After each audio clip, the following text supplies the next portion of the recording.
So guys, let's start. So last 40 days left, right? Roughly.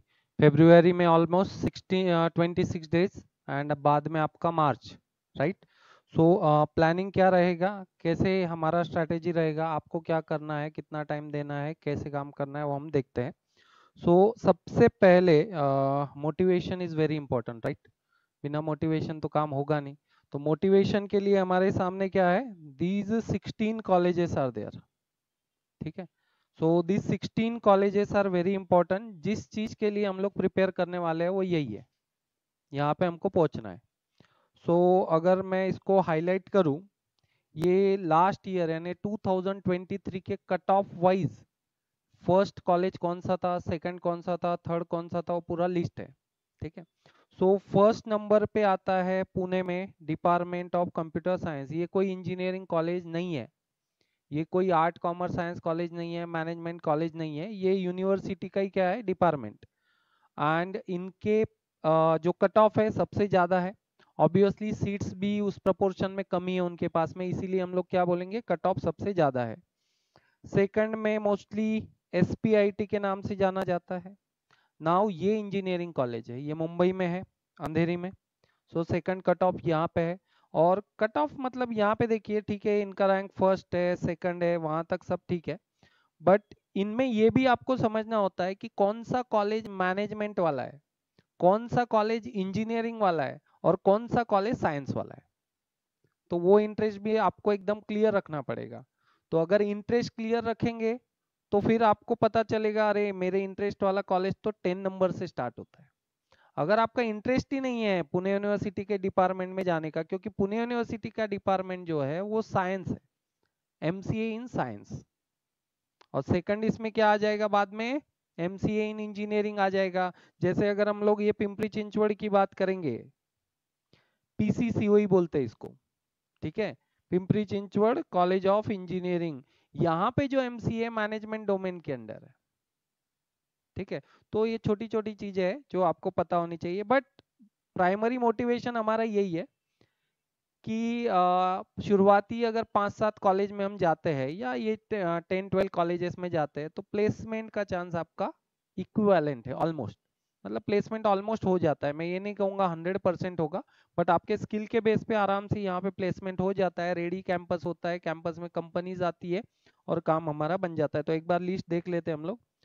Third पे क्या आ रहा है, Vivekananda education societies institute of technology, यानी विवेकानंद के नाम से जानते हैं इसको simply, SPIT Vivekananda. Then PCCOE fourth rank पे आ गए. अभी हम लोग कहाँ पहुंच गए, डायरेक्ट फिर से पुणे में आ गए. सो पुणे मुंबई, मुंबई पुणे. देन फिर से एसआईईएस कॉलेज है मुंबई में. देन गाइज वहीं पे इनका जो कट ऑफ है वो ज़्यादा लग गया था. मोस्टली इसका कट ऑफ उसके पहले बहुत नीचे था, बट पिछले साल काफ़ी कट ऑफ ऊपर आ गया. देन ये काफ़ी अच्छा कॉलेज है, ऑलमोस्ट हर कॉलेज में अपने प्रीवियस स्टूडेंट पढ़ रहे हैं. तो अगर आप वहाँ पे जाते हो तो कहीं ना कहीं आपको कांटेक्ट हम डेफिनेटली शेयर करेंगे, या फिर एडमिशन लेने के पहले भी हम लोग कांटेक्ट शेयर करेंगे. सो आप पहले ही बात कर लेंगे हम उनसे कि जाए या नहीं जाए, क्योंकि वो एक्चुअल ग्राउंड लेवल पे है अभी. तो वो भी एक हमारा बेनिफिट हो जाएगा. डीवाई पाटिल की अगर बात करें, पिंपरी वाला, ठीक है, ये बेस्ट है. नागपुर की बात करें तो नागपुर में है Ramdev Baba college of engineering. यहाँ पे भी लास्ट बैच के स्टूडेंट्स गए हैं. देन नागपुर में ही वापस ये कॉलेज है. देन पुणे में आ गए 11 नंबर पे आईएमसीसी. तो पुणे में अब तक के लिस्ट में अगर आपने ऑब्जर्व किया दोस्तों, तो आपको यहाँ पे एक समझ में आ रहा होगा कि पीसीसीओई था. पीसीसीओई के बाद में वो तो डिपार्टमेंट अलग है पुणे यूनिवर्सिटी का, उसको अलग कर दो, सावित्रीबाई पुणे फुले यूनिवर्सिटी जो भी है. देन गाइस डायरेक्टली कहाँ पहुंच गए हम लोग, आईएमसीसी पे आ गए. फिर आईएमसीसी के बाद फिर से मुंबई में चले गए. फिर पुणे में आ जाता है दोस्तों इंदिरा कॉलेज. ठीक है. देन मॉडर्न कॉलेज, ये तो ठीक है बेसिकली. इन दो को, हाँ ये वाला बोल रहा हूँ सिर्फ, ये वाला कट ऑफ में सबसे लास्ट ही आप कंसिडर करो, इसको बिल्कुल प्रायोरिटी मत दो. बट बाकी ठीक है. Raisoni institute of engineering and technology Nagpur में, ठीक है. तो अगर महाराष्ट्र को अगर हमने ओवरऑल ऑब्जर्व किया तो इनिशियल 16 कॉलेजेस जो है या तो पुणे में मिलेंगे, मुंबई में मिलेंगे, नहीं तो नागपुर में मिलेंगे। आपको 3 ही चॉइस है, ठीक है। इसके अलावा government college of engineering Karad आप देख सकते हैं, या government college of engineering Aurangabad देख सकते हैं। इनके अलावा वाले वो ऑप्शन है, बट इनिशियली इन 16 कॉलेजेस के लिए ही हम लोग जो है मोस्टली कॉम्पीट करने वाले हैं। अब गाइज ये एक बार वापस से हम लोग देख लेते हैं, क्योंकि मैं जो आगे चीजें बताने वाला हूँ उसमें आपको कंफ्यूजन नहीं होना चाहिए, उस हिसाब से हम लोग इसको दोबारा से एक बार ऑब्जर्व कर लेते हैं। So mostly you know this right. So 200 marks का एग्जाम है, आपको बिल्कुल पता है। सबसे दुखद घटना क्या है? निगेटिव मार्किंग नहीं है। जो बच्चे पढ़ाई करते हैं ना, उनके लिए ये अच्छी बात नहीं है। जो स्पेशली क्लास लगाते हैं, पढ़ते हैं, है ना, वो चाहते हैं कि भाई निगेटिव मार्किंग रखो, क्योंकि जो नहीं पढ़ रहा है वो भी तुक्का लगा के आएगा, है कि नहीं? भगवान की कृपा रही तो वो तो फिर फर्स्ट रैंक होल्डर भी बन जाएगा। तो बेसिकली एंट्रेंस का इंपॉर्टेंस यहाँ पे थोड़ा सा खत्म कर दिया इन्होंने। एंट्रेंस रखी इसलिए जाती है क्योंकि वहां पे तुक्के वाला काम नहीं होना चाहिए, तभी नेगेटिव मार्किंग हम लोग रखते हैं उसके लिए। तो ये थोड़ा सा गड़बड़ वाला काम है, बट इसका भी बेनिफिट कैसे हम लोग ले सकते हैं उस पर भी चर्चा करते हैं। सो बेसिकली 30 क्वेश्चन मैथ्स के आएंगे। तो इन्होंने देखिए यहाँ पे नाम पे फोकस कीजिए, क्योंकि आगे वाले जो 40 डेज का प्लानिंग है इसमें ये सब बातें बहुत इंपॉर्टेंट है। देखिए नाम कैसे रखा है इन्होंने, मैथमेटिक्स एंड स्टैटिस्टिक्स। सो दो पार्ट कर दिए सीधे सीधे, मैथ्स और स्टैट्स। तो हम ऑब्जर्व करेंगे कि स्टैट्स का क्या इंपॉर्टेंस रहेगा, मैथ्स का क्या रहेगा, एक एक छोटी छोटी बातें हम लोग देखेंगे। Then guys logical abstract reasoning, then English, और फाइनली कंप्यूटर। ये आपको जनरलाइज वैसे 4 डोमेन है जो आपको पता है। तो 200 मार्क्स का एग्जाम है। कोई बताएगा यहाँ पे कितने टाइम के लिए है? तो 90 मिनट्स के लिए। 90 मिनट्स यानी 1.5 आवर। सो टोटल कितने क्वेश्चन हो गए फिर? ये अगर टोटल किए तो 100 क्वेश्चंस। सो अगर हम लोग 90 मिनट्स में हमको अटेम्प्ट करना है तो आप समझ गए होंगे कि हमें लेस देन अ मिनट वहां पे मिलने वाला है। तो लेस देन अ मिनट का स्ट्रैटेजी क्या रहेगा? कितने क्वेश्चन ऐसे होते हैं जो मिनट तो बहुत दूर की बात है, 10 सेकंड के अंदर हम टिक कर सकते हैं? ऐसा क्या स्ट्रैटेजी होता है या किस टाइप के क्वेश्चन होते हैं? तो गाइस टोटल 100 क्वेश्चंस। सबसे ज्यादा वेटेज किसको दिया है? मैथ, स्टैट्स और लॉजिकल एब्स्ट्रैक्ट रीजनिंग को। देन इंग्लिश 40, और ये हो गया आपका कंप्यूटर का 40। मोड आपको पता ही है, ऑनलाइन फॉर्म आप लोगों ने भरे होंगे। सेंटर्स 3 सिलेक्ट करने थे ना, आई थिंक 4 थे क्या? 4 सिलेक्ट करने थे, 4 आपने किए हैं। तो गाइस सबसे पहला काम क्या करेंगे उस हिसाब से अभी प्लान करते हैं। तो 4 डोमेन फाइनल हो गए। गाइस ये स्टेज पे क्या होता है ना, ये स्टेज पे मटेरियल का बहुत इंपॉर्टेंस है। मटेरियल मतलब क्या? तो यहाँ पे हमें ये समझना होगा कि जो भी मुझे प्रिपेयर करना है, देखिए 2-3 इसमें प्रकार है कि ड्यूरिंग क्लासेस जब आपने यहाँ पे पढ़ाई की होगी तो आपने टॉपिक वाइज ड्यूरिंग लेक्चर सब कुछ नोट किया होगा आपका नोटबुक में, that will be your final material. अगर वो मटेरियल आपके पास नहीं होगा तो आपको क्या करना है? सिंपली मॉक टेस्ट पे 100% फोकस करना है। मॉक टेस्ट पे टॉपिक का लिस्ट में बताने वाला हूँ, और कहाँ से क्या अरेंज करना है उस पर भी डिस्कस करेंगे। मॉक टेस्ट का इंपॉर्टेंस तो मैंने पहले भी आपको बताया, और मॉक टेस्ट हमको देना है। इस पॉइंट पे आपको फोकस करना है। हमारे हिसाब से हम लोग आपको ये सजेस्ट करेंगे कि नेक्स्ट 40 डेज मैक्सिमम टाइम आप इधर ही स्पेंड करो, जितना आप कर सकते हो। अगर आप ऑनलाइन स्टूडेंट हो, जो ऑनलाइन में भी बहुत से बच्चे प्रिपरेशन करते हैं, तो डेफिनेटली आपको डेडिकेशन से काम करना है, और कंटिन्यूअसली हमारा टच आपके लिए इम्पोर्टेंट है। क्योंकि ऐसा होने वाला है कि एक टॉपिक आप प्रिपेयर करेंगे और 4 दिन उसमें अटक गए, तो यार 40 डेज में 4 दिन आप एक टॉपिक में ही अटक गए, तो वो टॉपिक स्किप करना है कि रखना है, ये डिसीजन आपको पहले लेना पड़ेगा। तो उसके लिए कंटिन्यूअसली आपको ध्यान रखना है कि कांटेक्ट करते रहना है। आगे बढ़ते हैं दोस्तों, सिलेबस मैथ्स और स्टैट्स की बात करते हैं अभी। सबसे इंपॉर्टेंट बात अभी बताने जा रहा हूं, ध्यान दीजिएगा गाइस। मैथ्स का सिलेबस देखो कितना है, ये आपको दिख रहा होगा।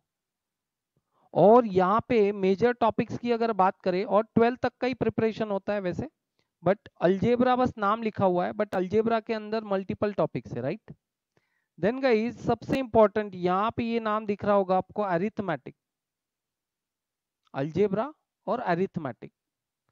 तो यहाँ पे बेसिकली इन्होंने क्या किया है कि मैथ्स, स्टैट्स, और दोस्तों में यहाँ पे एक और वर्ड अगर क्लियर क्लियर लिख दूं तो क्वांट,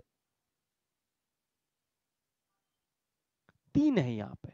क्या क्या है? मैथ्स है, कोर मैथ जिसको बोलेंगे, देन स्टैट्स है, और देन क्वांट है। अब टोटल कितने क्वेश्चन आते हैं बोलो मैथ्स में के? 30 क्वेश्चन आते हैं। सो जब हम लोग प्रीवियस पेपर्स ऑब्जर्व करते हैं तो ये समझ में आया दोस्तों कि 30 क्वेश्चन में से ऑलमोस्ट 8 to 10 क्वेश्चन ये क्वांट के ही है।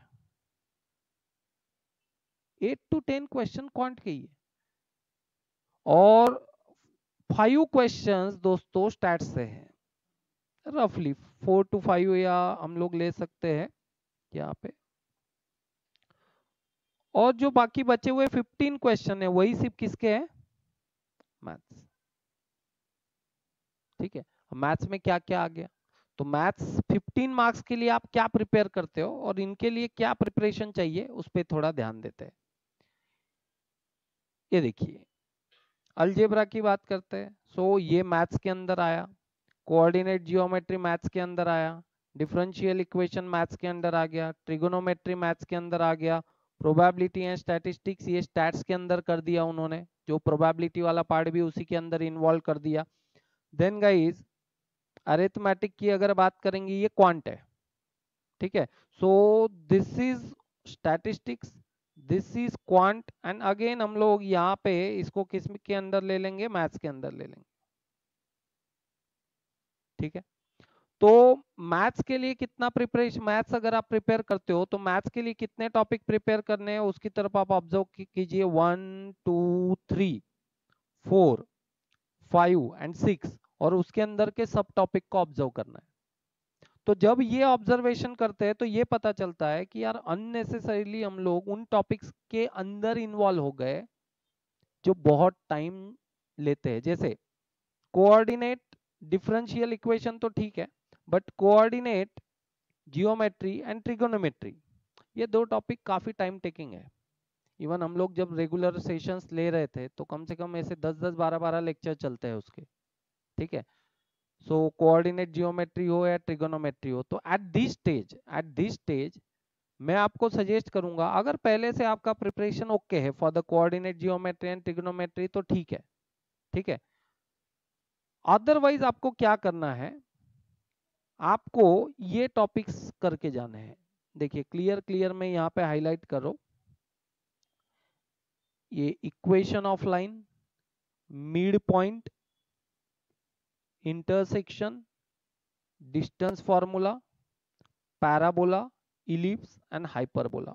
पैराबोला, इलिप्स एंड ये वाला टॉपिक बिल्कुल देखना भी नहीं, करना भी नहीं, मैं क्लियर कर रहा हूँ। सिंपल जियोमेट्रिक ट्रांसफॉर्मेशन जो होते ही है, ट्रांसलेशन, रोटेशन, स्केलिंग वो सिलेबस में है, फिर भी हमें उनकी तरफ देखना नहीं है क्योंकि उस पर क्वेश्चन वैसे एक्सपेक्टेड नहीं है। लास्ट कोई एग्जाम में उस पर हमने कभी कोई क्वेश्चन देखा ही नहीं है, ठीक है। So we are not expecting any question on this, वो टॉपिक का जरूरत नहीं है। अब किस हिसाब से इसका स्टडी करना है, तो दोस्तों फॉर्मूला बेस करना है। कैसे करना है? Formula base. You should know the formula of mid point, ठीक है। देन आपको पता होना चाहिए डिस्टेंस फॉर्मूला क्या है, जनरलाइज प्रॉब्लम क्या है। अगर हमें कोऑर्डिनेट जियोमेट्री इन 40 डेज में, जैसे आप लोग एकदम ब्लैंक हो और आज से स्टार्ट कर रहे हो, तो प्रिपरेशन का जो लेवल है वो उस हिसाब से ही होना चाहिए। एकदम फंडामेंटल लेवल पे हमको इसका फॉर्मूला करना है। देन ट्रिगो में लेट मी क्लियर, ये यहां तक के हमें काम करना है। और height and distance, simple identities, trigonometric equations, properties of triangles और हाइट एंड डिस्टेंस, ठीक है। यही टॉपिक करना है। इनवर्स फंक्शन पे हम लोग ज्यादा क्वेश्चन एक्सपेक्ट नहीं करते, ऑलमोस्ट मैं तो करता ही नहीं, क्योंकि मैंने मैथ्स का ऑलरेडी आपको बोल दिया कितना क्वेश्चन आएगा, 15। और अब मैं जो आगे वाली बात करूंगा उसमें आप समझ जाएंगे कि वाकई में ट्रिगो कितना करना है और कोऑर्डिनेट कितना करना है, और भी समझ जाएंगे। फिलहाल तो मैं बस टॉपिक आपको बता रहा हूँ कि हमें पहला फोकस क्या करना है। वाई पहला फोकस बोल रहा हूँ ना, अगर हम लोग पूरा करने गए 3-4 दिन, अगर मान लो हम कोऑर्डिनेट जियोमेट्री कर रहे हैं, ट्रिगोई कर रहे हैं, तो 40 डेज में फिर बचेगा ही नहीं कुछ। ठीक है, तो गाइस अब ध्यान दीजिएगा, डेफिनेटली ये जितने भी टॉपिक है, मैं टॉपिक गिना देता हूं आपको। 1 expansion second, factorisation third, quadratic equation fourth, indices, surds and indices जिसको हम बोलते हैं। सो 1 2 3 4 5, logarithm 6, arithmetic, geometric, harmonic progression, ये एक ही टॉपिक है। ठीक है, जिसको हम लोग प्रोग्रेशन के नाम से बोलते हैं। तो टोटल टॉपिक कितने हो गए? 1 2 3 4 5 6 7, 7। Then guys binomial 8 and P and C 9। Guys इस पे हम लोग मिनिमम 5 to 6 क्वेश्चन एक्सपेक्ट करते हैं ओनली फ्रॉम अलजेब्रा, इतने ही टॉपिक पर 5 to 6 क्वेश्चन फिक्स है, पक्का। लॉग आपको दिख ही जाएगा, क्वाड्रेटिक का कुछ ना कुछ दिख ही जाएगा। सो 5 से 6 क्वेश्चन हम लोग यहाँ एक्सपेक्ट करते हैं। जबकि मैंने आपको बताया कि जो क्वांट वाला सेक्शन है अरिथमेटिक, वो भी कितना देने वाला है आपको, ये देखिए 8 to 10। ठीक है, तो आपको सबसे पहले अगर कोई 100% कोई चीज करनी है तो algebra, basic set theory and थोड़ा बहुत मेंसुरेशन का पार्ट। तो जिसको भी मैथ्स का पढ़ाई स्टार्ट करना है, वो पहले ये शो करेगा कि उसका अलजेब्रा एकदम परफेक्टली डन हुआ कि नहीं हुआ। अलजेब्रा में कोई एडजस्टमेंट नहीं है। दूसरी बात, जो टेस्ट सीरीज है, उस टेस्ट सीरीज में हमने फोल्डर वाइज एक एक टॉपिक के अंदर आपको टेस्ट दिखेगा कि आपको फंडामेंटल ऑपरेशन ऑफ अलजेब्रा के भी क्वेश्चन दिख जाएंगे, एक्सपांशन के दिख जाएंगे, फैक्टराइजेशन के दिख जाएंगे, क्वाड्रेटिक इक्वेशन के दिख जाएंगे। तो अंदाजा लेना है आपको कि क्वेश्चन का डेप्थ ओके इतना ही रहेगा, उससे ज्यादा नहीं रहेगा। तो पहला काम क्या रहेगा? अलजेब्रा, दूसरा डायरेक्ट सेट थ्योरी, और तीसरा मेंसुरेशन। उसके बाद में ये जब आपका कंप्लीट हो जाएगा, फिर आपको सीधा स्टैटिस्टिक्स पे आना है। और स्टैटिस्टिक्स पे दोस्तों ये मैं क्लियर कर दूं, पीएनसी जैसे ही आप करते हो permutation and combination, I would suggest you guys algebra में ही आपको इमीडिएटली कौन सा टॉपिक कंप्लीट कर लेना है? प्रोबेबिलिटी। ये अलजेब्रा के साथ ही करना है, स्टैटिस्टिक्स में नहीं करना है। इमीडिएटली अलजेब्रा बोले तो पीएनसी किया, पीएनसी के साथ हमने प्रोबेबिलिटी कर लिया, बात खत्म हो गई। उसके बाद में ये वाला टॉपिक बस करना है। Late me clear, frequency distribution, major of dispersion. और गाइस यहाँ पे ये जो एवरेज है ना, बेसिकली ये एवरेज क्या है मैं क्लियर कर देता हूँ। This average is nothing but guys mean, median, mode, 3 topic, यानी measure of central tendency. Measure of central tendency में क्या क्या आ जाएगा? Mean, median and mode. और मेजर ऑफ डिस्पर्शन में क्या आता है? Standard deviation, variance and covariance. ठीक है, तो अब आपको क्या करना है? स्टैंडर्ड डेविएशन और frequency distribution, if you remember कितने टाइप का था? 3 टाइप का था। जब इंडिविजुअल ऑब्जर्वेशंस आते हैं, जैसे नंबर दे दिए बस 5 2 7 8 9, और कहा मीन निकालो, मीडियन निकालो, मोड निकालो, स्टैंडर्ड डेविएशन, वेरिएंस, कोवेरिएंस निकालो, वो ये लेवल है। उसके बाद में दूसरा क्या आता है दोस्तों? अलोंग विथ फ्रीक्वेंसी आता है, और तीसरा क्लास में आता है। ठीक है, तो आपको स्टैट्स में बस इतना ही करना है। तीनों टाइप के डेटा के लिए, तीनों टाइप के डेटा के लिए आपको mean, median, mode, standard deviation, variance, covariance ये निकालते आना चाहिए। उसके बाद में specially for mean, arithmetic mean के लिए और स्टैंडर्ड डेविएशन के लिए जो इनकरेक्ट वाला होता है, इनकरेक्ट ऑब्जर्वेशन वाला सम, इनकरेक्ट ऑब्जर्वेशन वाला सम यानी कौन सा? कि अगर मान लीजिए हमने जो टोटल लिया वो टोटल किया था 200, बाद में पता चला 25 was wrongly taken instead of 35, तो इस टाइप वाले सम, समझ में आ रहा है? उसके बाद में दोस्तों मिसिंग फ्रीक्वेंसी वाले, कि एक फ्रीक्वेंसी जो होती है वो मिसिंग होती है, टोटल वैल्यू दी होती है, वो हमको कैलकुलेट करनी होती है। याद आ रहा है? उसके बाद में दोस्तों मान लीजिए 2 क्लासरूम है, क्लासरूम 1, क्लासरूम 2, और दोनों क्लासरूम में क्या है कि दोनों क्लासरूम इधर का मीन ये है, इधर का मीन ये है, और दोनों का क्या करना है? Combined mean, combined standard deviation, combined variance. Statistics में इतना ही फोकस करना है फिलहाल, यानी प्राइमा फेसी अगर स्टैटिस्टिक्स के क्वेश्चन आपको अटेम्प्ट करना है, आपको इतने ही टॉपिक पे फोकस करना है। देन गाइस, तो सर हम लोग ये आगे के टॉपिक का क्या करें गाइस? इन पे हमें वैसे स्पेशल क्वेश्चन एक्सपेक्टेड नहीं, I will arrange one session for this, ठीक है। बट फिलहाल जो 40 डेज का प्लान है, जो एकदम बेसिक से स्टार्ट कर रहा है, उसके लिए ये बिल्कुल राइट नाउ और आखिरी तक भी सजेस्टेड नहीं कि वो ये टॉपिक देखे, क्योंकि इतना टॉपिक आपको एक क्वेश्चन देगा बस, जो कि आपके 4 दिन ले जाएगा। सिर्फ क्या करना है, मैंने स्टैटिस्टिक्स में क्लियर बोल दिया, प्रोबेबिलिटी कहां शिफ्ट करना है हमको, अलजेब्रा में शिफ्ट कर देना है। तो गाइस, इतना होने के बाद में एक बार से फिर से चलो मैं रिकॉल कर देता हूं। मैथ्स में क्या क्या करना है हमको? पहला अलजेब्रा। अलजेब्रा में थोड़ा सा रिकॉल करते हैं। देखो मैंने ये साइड कर दिया, आपसे मैं चाहूंगा बोलो पहला टॉपिक क्या करेंगे अगर करना है तो? चलो लॉगरिथम कर ले, सर्ट्स एंड इंडाइसेस कर लेते हैं, फैक्टराइजेशन कैसा करते हैं वो कर लेते हैं, एक्सपांशन कैसा करते हैं। देन कुछ लॉस थे ना अलजेब्रा के, क्या लॉस होते हैं सर? ए प्लस बी का होल स्क्वायर, है कि नहीं? देन क्यूब, अलग अलग आइडेंटिटीज होती है अलजेब्रा की। तो अगर आप गूगल में डालेंगे लॉज ऑफ अलजेब्रा, या फिर कुछ फाइल्स अगर अपने व्हाट्सएप ग्रुप पे देखेंगे तो आपको मिलेगा। कुछ फॉर्मूलाज मैंने बीच में डाले थे, मैं वापस से ऑब्वियसली डाल दूंगा। तो आप चेक करेंगे कि यार ये आइडेंटिटीज बेस, यानी आइडेंटिटी तो मुझे लर्न करके ही जाना है, उन आइडेंटिटीज के रिलेटेड कुछ ना कुछ मुझे मिल ही जाएगा। तो गाइज लॉगरिथम्स, अब लॉगरिथम्स में भी क्या होता है कि लॉगरिथम्स में हमको इनइक्वालिटी पे ज्यादा ध्यान नहीं देना है। इनइक्वालिटी करके भी एक टॉपिक होता है 11th 12th में। इनइक्वालिटी क्या होता है? लेस देन, ग्रेटर देन, इधर एक सम, इधर एक इक्वेट, मतलब इक्वेट करते हैं हम लोग लेस देन ग्रेटर देन से, वो इनइक्वालिटी होता है। तो इनइक्वालिटी वाला part for now Maharashtra MCA CET के लिए नहीं करना होता है, वो नीम सीईटी के लिए एप्लीकेबल है, सीयूईटी के लिए एप्लीकेबल है, लेकिन for Maharashtra MCA CET inequality आपको नहीं करना है। तो क्या करना है आपको? लॉगरिथम करना है, सर्ट्स एंड इंडाइसेस करना है, एक्सपांशन करना है, आइडेंटिटी के फार्मूलाज करना है, देन बाइनोमियल थ्योरम करना है, क्वाड्रेटिक इक्वेशन करना है, then arithmetic geometric harmonic progression करना है, देन पीएनसी करना है एंड प्रोबेबिलिटी करना है। अब प्रोबेबिलिटी में क्या करें? प्रोबेबिलिटी में है ना सेक्शन होते हैं, बहुत सारे अलग अलग सेक्शन होते हैं। तो पहला चीज क्या है प्रोबेबिलिटी में?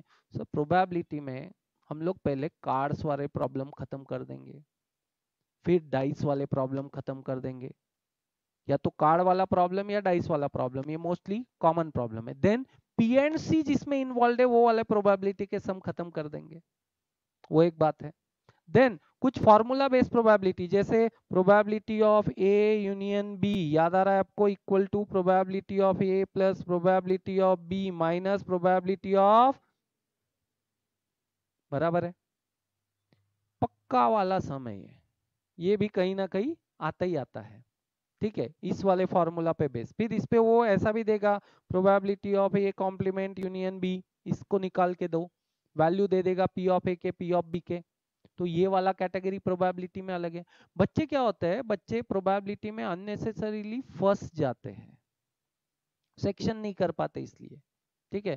सो नेक्स्ट 40 डेज में definitely I will cover probability again. उसमें हम लोग जो पढ़ेंगे वो सेक्शन वाइज ही पढ़ेंगे, मैं क्लैरिटी के साथ पहले पूरे कार्ड्स वाले प्रॉब्लम खत्म करेंगे, फिर डाइस वाले पढ़ेंगे, मिक्स नहीं पढ़ेंगे, जिससे आपको क्लैरिटी हो जाएगी। ओके कार्ड्स वाले प्रॉब्लम का ये कैटेगरी है, डाइस वाले का ये है, फॉर्मूला बेस वाले का ये है, इस तरीके से कोशिश हम लोग करेंगे। ओके तो गाइस ये पार्ट कौन सा हो गया? अलजेब्रा का। ओके नेक्स्ट यहाँ पे पार्ट किसका आ जाता है दोस्तों? Set theory, sets. So sets में क्या करना है? तो गाइस सेट्स में आपको ये करना है कि किसी भी सेट के सबसेट का फॉर्मूला क्या है, पावर सेट का फॉर्मूला क्या है, सबसेट कितना निकलता है, पावर सेट कितना निकलता है, और सबसे मेन बात दोस्तों आपको कार्डिनलिटी आनी चाहिए। कार्डिनलिटी किसको बोलते हैं? नंबर, नंबर को ही क्या बोलते हैं हम लोग? कार्डिनलिटी बोलते हैं। जैसे cardinality of set means what? Number of elements in that set. आई बात समझ में? तो कार्डिनलिटी में कैसे प्रॉब्लम आते हैं? जैसे कि यहाँ हिंदी बोलने वाले 50 लोग हैं, गुजराती बोलने वाले 30 लोग हैं, मराठी बोलने वाले 20 लोग हैं, ठीक है। तो फिर हमको कैसे ढूंढने होते हैं, तो ये क्लास में फिर ऐसे कितने लोग हैं जो मराठी और गुजराती दोनों साथ में बोलते हैं, कम बोलते हैं, नहीं बोलते हैं, वो प्रॉब्लम किस में आ जाते हैं, सेट थ्योरी के कार्डिनैलिटी वाले कॉन्सेप्ट में आ जाते हैं। तो कार्डिनैलिटी पर भी हम लोग सम एक्सपेक्ट करते हैं। उसके बाद में यूनियन इंटरसेक्शन, ठीक है, इसके रिलेटेड कुछ सम्स आते हैं, वो आपको आने चाहिए सेट थ्योरी में। उसके बाद में सेट बिल्डर फॉर्म से सेट रोस्टर फॉर्म आना चाहिए। सेट रोस्टर फॉर्म अगर पता है तो सेट बिल्डर में कन्वर्ट करते आना चाहिए। मैं बहुत फंडामेंटल लेवल पे बता रहा हूँ, जो 40 डेज में हमको करना है। हमारा टारगेट एक ही है कि 15 क्वेश्चन में से हमें अटेम्प्ट दोस्तों अगर 10 भी कर पाए तो भी चलेगा, क्योंकि बच्चे ये चीज समझ नहीं पाते। एक बात आपको ये ध्यान रखना है कि जो टॉपर है उसका रेंज फिक्स है 135 टू 150 मैक्स। मैं तो इनफैक्ट 130 ही कहूंगा। बहुत रेयर केस में कोई अगर चले गया 160 प्लस तो वो अकेला ही होगा। इट्स नॉट पॉसिबल कि 10 लोग होंगे वहां पे, इम्पॉसिबल है। 100 परसेंटाइल लेने वाला लास्ट ईयर एक ही बच्चा था, अभिनव। वो अकेला 100 परसेंटाइल लिया। डेफिनेटली 100 परसेंटाइल मतलब 160 तक पहुंच गया था वो। वैसे पूरा डिटेल मेरिट मार्क्स तो नहीं आए थे, बट एज पर हिम की ओके 160 तक मैं पहुंच गया था आराम से करके। सो वहां से लेके डायरेक्ट नीचे वाला जो रैंक है, वो नीचे वाले रैंक में बहुत ज्यादा डिफरेंस रहता है। तो हमारा सजेशन आपको यही रहेगा कि 130 टू 150 में टॉपर आता है तो आपको 120 प्लस या 120 तक पहुंचना है मिनिमम। डेफिनेटली आप 120 पहुंचेंगे तो ज्यादा तक पहुंचेंगे, वो बात अलग है, बट 120 तक पहुंचना है। सो 120 तक पहुंचने का फॉर्मूला क्या हो सकता है? सो गाइस, जैसे कि मैंने ऑलरेडी कहा आपको, मैथ्स है, उसके बाद में क्या है, यहाँ पे रीजनिंग वाला सेक्शन है, देन कंप्यूटर वाला सेक्शन है, और देन गाइस इंग्लिश वाला सेक्शन है। कितने क्वेश्चन है? 30 30 20 20, ठीक है। हर क्वेश्चन का वेटेज भी आपको पता है, 2 मार्क्स का वेटेज है। सो यहाँ पे 60 मिल रहे, यहाँ 60 मिल रहे, यहाँ 40 मिल रहे, यहाँ 40 मिल रहे, ये भी क्लियर है। अब गाइस मान लीजिए मैथ्स के 15 क्वेश्चन में से आप आधे ही कर पाए, इनफैक्ट 7 ही कर पाए। उस 7 क्वेश्चन के लिए क्या क्या पढ़ा था पता है आपने? अलजेब्रा पूरा, जिसमें पी एंड सी, प्रोबेबिलिटी या जो टॉपिक मैंने कहे वो सब, कोऑर्डिनेट जियोमेट्री पढ़ा था, ट्रिगोनोमेट्री पढ़ा था, डिफरेंशियल इक्वेशन पढ़ा था, सेट थ्योरी पढ़ा था, और साथ ही साथ क्या पढ़ा था आपने? मेंसुरेशन पढ़ा था। और इतने टॉपिक में से मैं बस कितने एक्सपेक्ट कर रहा हूं आपसे कि आप कितना क्वेश्चन करो? बस 7 ही क्वेश्चन करो। टोटल 15 पूछेगा, 15 में से आपने 7 ही अटेम्प्ट किए, 8 नहीं किए, तुक्का भी नहीं लगाया, ठीक है। क्वांट, क्वांट की जब बात आती है तो क्वांट में क्या टॉपिक आते होंगे दोस्तों? Time and work, speed, distance, train वाले प्रॉब्लम, ठीक है। और भी वो मैं लिस्ट देता हूँ आपको, उसमें हम लोग आएंगे। Percentage, profit and loss, ratio, proportion, simple interest, compound interest, ये सब टॉपिक किसके अंदर आ जाते हैं? आपके क्वांट के अंदर। क्वांट पे दोस्तों हम लोग 8-9 क्वेश्चन में एक्सपेक्ट करता हूँ ऑन एन एवरेज, ठीक है। सो मैं चाहता हूँ कि क्वांट के तो क्वेश्चन आपसे बनने चाहिए, क्योंकि क्वांट एंड रीजनिंग ये बोनस में पढ़ रहे हो आप, क्योंकि ये तो लाइफ टाइम लगता ही रहेगा आपको। आगे जब भी इंटरव्यू देंगे तो ये तो करना ही है हमें काम। तो गाइज अगेन आई एक्सपेक्ट कि सर वहां से हम लोग 6-7 यानी 6 तो क्वेश्चन बना ही लेंगे, और इतने करना चाहिए। और गाइज स्टैटिस्टिक्स में से मैं चाहता हूँ अगर स्टैटिस्टिक्स के 4 क्वेश्चन आते हैं तो 4 के 4 आपके बनने चाहिए, क्योंकि स्टैटिस्टिक्स का स्कोप ही लिमिटेड है, 1 डे स्टडी है वो। It is 1 day study only. अगर आप प्रॉपरली उसको ऑब्जर्व करेंगे जितना टॉपिक मैंने बताया, तो गाइस वहां से 4 नहीं, बट अगर मान लीजिए हम लोग 3 ही क्वेश्चन भी कर पाते हैं तो ये टोटल आपको कहाँ पे लेके गया दोस्तों? 16। इनफैक्ट इसको और कम कर लेते हैं, 15 कर लेते हैं कि सर मैथ्स मैंने पूरा पढ़ा, 15 क्वेश्चन तो करूंगा ना, है ना। तो गाइस 15 इंटू 2 अगर करेंगे कितने मार्क्स ले गए आप? 30। एकदम बेस लाइन बता रहा हूँ दोस्तों, मैं एकदम बेस लाइन मैथ्स का। अगर मान लो प्रेशर कोई बच्चा लेता है तो, क्योंकि मैथ्स का सिलेबस एक तरफ है और ये पूरा एक तरफ है, ये पूरा एक तरफ है। अब गाइज हम आ जाते हैं रीजनिंग वाले सेक्शन में। गाइज रीजनिंग में टॉपिक कम है, देखा जाए तो रीजनिंग में टॉपिक कम है। जबरदस्ती से टॉपिक क्लास वाले ज्यादा बना देते हैं, पर टॉपिक कम होते हैं। वो कैसे बताते हैं? नंबर सीरीज अलग, ठीक है। देन गाइज और कौन सा सीरीज होता है? सिंबल सीरीज अलग, नंबर सिंबल वाला मिक्स अलग, कोडिंग डिकोडिंग अलग। देखा जाए ना सब एक ही जगह घूम रहे हैं टॉपिक, इसमें कोई इतना वैरायटी बताने की जरूरत नहीं होती है। तो रीजनिंग ऐसा सेक्शन है गाइस कि जहां से मैं डेफिनेटली एक्सपेक्ट करता हूं कि 30 क्वेश्चन में से मिनिमम 25 बनने ही चाहिए, बनाने ही है। भले एक बार हम लोग मैथ्स 50% ही पढ़ाई करेंगे, लेकिन रीजनिंग में हम लोग एडजस्टमेंट नहीं करेंगे, ठीक है।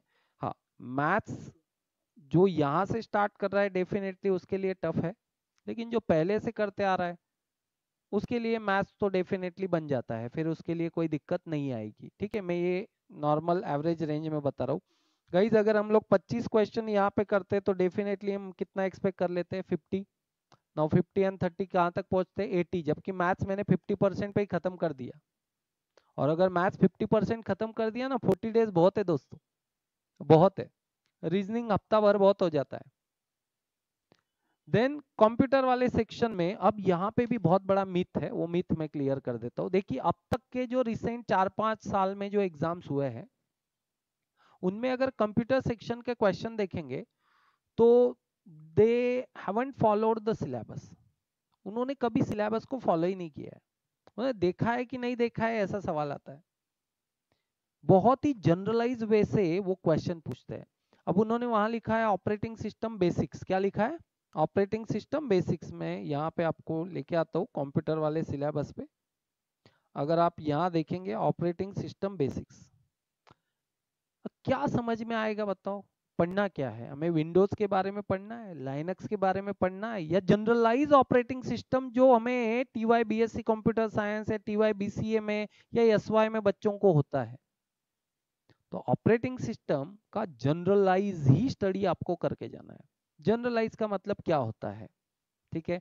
टास्क बार क्या होता है, राइट क्लिक करने के बाद में मतलब न्यू फोल्डर क्रिएट करना है तो कैसे हम लोग किस किस तरीके से कर सकते हैं, यानी वो टाइप का भी हमें स्टडी करके जाना है।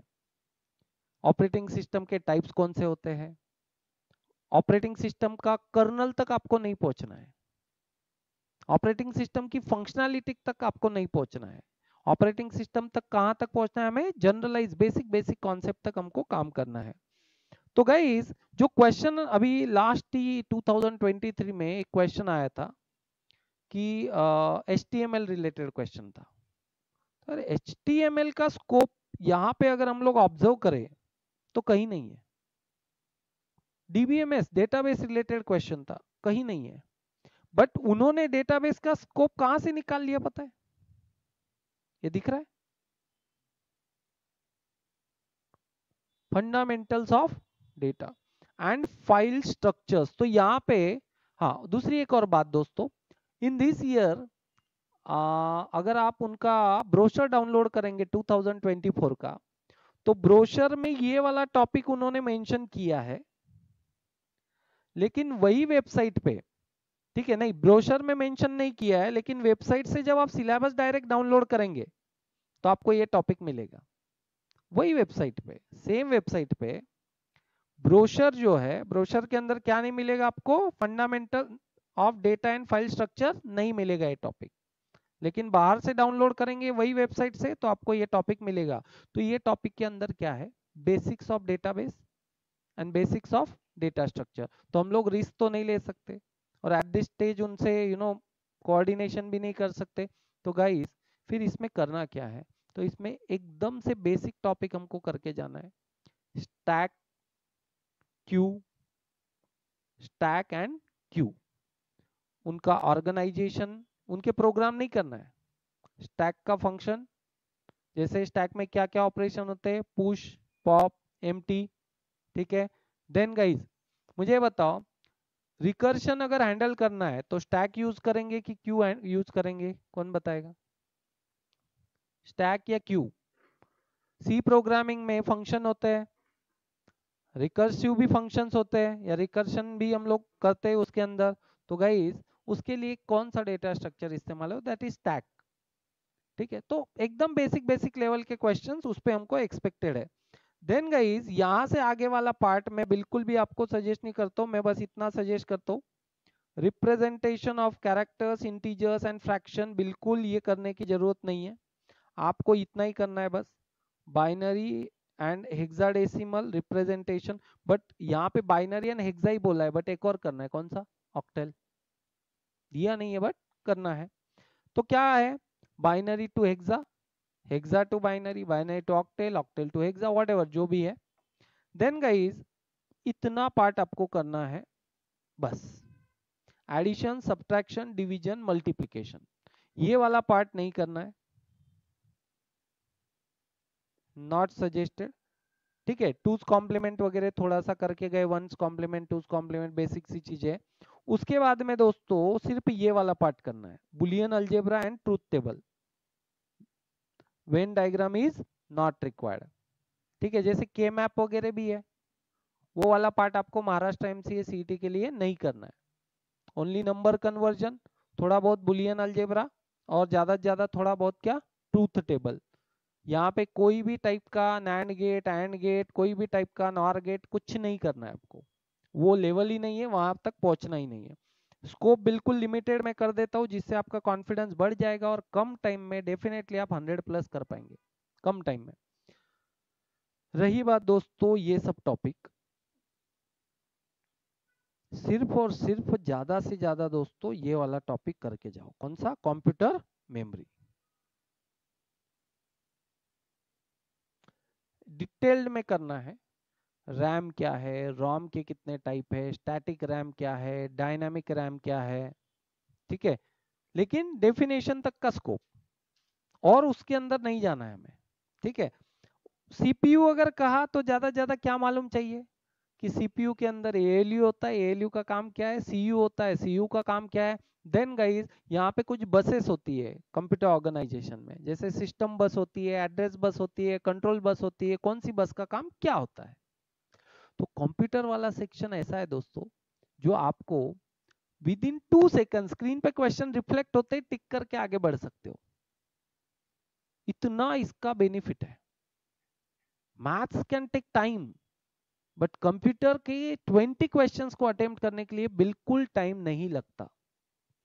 तो जब भी आप लोग महाराष्ट्र एमसीए सीईटी का पेपर फाइनली अटेम्प्ट करो, इवन अभी जो हम लोग अरेंज कर रहे हैं, मॉक्स आप दे रहे हैं, तो मैंने एक पैटर्न ऑब्जर्व किया कि बच्चे क्या करते हैं, फर्स्ट क्वेश्चन से आखिरी क्वेश्चन को ऐसा ऐसा अटेम्प्ट करते जाते हैं। ऐसा नहीं करना है आपको, उन्होंने सेक्शन वाइज नहीं दिया है, बट सॉल्व करते समय हमेशा है ना सेक्शन वाइज ही करो। हमेशा क्या है, आगे जाना है पीछे आना है, इतना ही करना पड़ेगा। जैसे पहला क्वेश्चन आपने डिसाइड कर लिया कि सर हम लोग पहले रीजनिंग का पूरा खत्म कर लेंगे, क्योंकि रीजनिंग मेरे कंट्रोल में, और रीजनिंग के 25 आपने बोला है करना है, तो मैथ्स में क्यों टाइम वेस्ट करें। जैसे ही शुरू होता है पेपर, हम लोग सब रीजनिंग के क्वेश्चन ढूंढेंगे, रीजनिंग वाले क्वेश्चन खत्म कर देंगे। रीजनिंग का खत्म होने के बाद मैंने ऑलरेडी कहा आपको कंप्यूटर वाला सेक्शन बिल्कुल आसान है। अगर आपको लगता है कि आपका नंबर कन्वर्जन हो गया है, तो आप मुझे बताएं, जब आप लोग फर्स्ट क्वेश्चन से लेके 100th क्वेश्चन पे आगे जाने वाले हो, क्या लगता है आपको बीच में नंबर कन्वर्जन या कंप्यूटर के क्वेश्चन दिखाई देंगे कि नहीं दिखाई देंगे। वो जब दिखाई देंगे ना, तो आपका दिमाग उसमें प्रिपेयर हो जाता है कि ओके ये तो मेरे कंट्रोल में है, ये मेरे कंट्रोल में। और जब आप 1 से लेके 100 तक जा रहे हो, आपको दिख गया कि यार ये कंप्यूटर वाले मेरे कंट्रोल में नहीं है, तो आपको किस पे जाना है फिर, मैथ्स वाले सेक्शन पे। इंग्लिश वाला हमेशा लास्ट में होता है, इंग्लिश वाला कभी भी फर्स्ट सेकंड थर्ड में नहीं होता है, इंग्लिश वाला हमेशा लास्ट में ही देखा जाता है। तो मेरा सजेशन आपको यही रहेगा कि फिलहाल मॉक्स भी अगर आप दे रहे, तो आपको सेक्शन वाइज करना है। सेक्शन वाइज कैसे, मैंने कहा 30 क्वेश्चन रीजनिंग के हम डालते हैं आपके मॉक में, 30 में से 25 बन रहे क्या देखो, अगर नहीं बन रहे फिर से रीजनिंग का ही प्रिपरेशन करना है आपको। तब तक प्रिपरेशन करना है जब तक कितना ना बने, 25 ना बने। ये मॉक टेस्ट के अंदर ऑलमोस्ट सभी टॉपिक के क्वेश्चंस हम कवर करते हैं, टॉपिक की लिस्ट भी हम लोग अभी देखेंगे। तो आपको ध्यान देना है 25 क्वेश्चन आपके बनने चाहिए। उसके बाद में दोस्तों सेकंड में आपको कंप्यूटर या मैथ्स का डिसीजन लेना है। तो मैथ्स के जब करेंगे तो सबसे पहला काम स्टैटिस्टिक्स के क्वेश्चन अटेम्प्ट करो, या आपके पास रफ पेपर रहता है। जब आप नेक्स्ट करते जाते हो ना क्वेश्चन, स्टैट्स का अगर क्वेश्चन आ गया, सिंपली मार्क इट, अरे 25वां क्वेश्चन कौन सा था, स्टैट्स का था। हमको रीजनिंग ही ढूंढना है, बट 25वां क्वेश्चन स्टैट्स का था। फिर हम लोग आगे गए, 39 नंबर का क्वेश्चन स्टैट्स का था। ये आपको इमीडिएटली वहां पे ही नोट करके रख लेना है। तो तीनों सेक्शन अलग अलग ही करना है सर। मैं ऐसा नहीं होना कि एक स्टैट्स का कर लिया, फिर अचानक मैथ्स का कॉन्टेक्स्ट आ गया, फिर स्टैट्स का आ गया, फिर मैथ्स का आ गया। नहीं, उस कॉन्टेक्स्ट का वही स्कोप में रह के खत्म करना है। एक बार स्टैट्स वाले में हो, स्टैट्स वाला पूरा खत्म कर दो। फिर आपको सेकंड कौन सा करना है दोस्तों, क्वांट। मैथ्स जब करेंगे पहले कौन सा करना है, स्टैट्स, देन सेकंड वाला पार्ट कौन सा करना है, क्वांट। अब क्वांट की बात अगर करेंगे तो आप में से बहुत से स्टूडेंट है जो क्वांट में काफी गलतियां करते हैं। टॉपिक आता है बट प्लस माइनस कुछ तो गड़बड़ आप लोग करते हैं। तो अगर ऐसे बच्चे जिनको ऐसा लगता है तो वो सिंपल मैथ्स के टॉपिक भी यानी कॉम्बो कर सकते हैं, क्वांट का और मैथ्स का, वैसा भी आप काम कर सकते हो।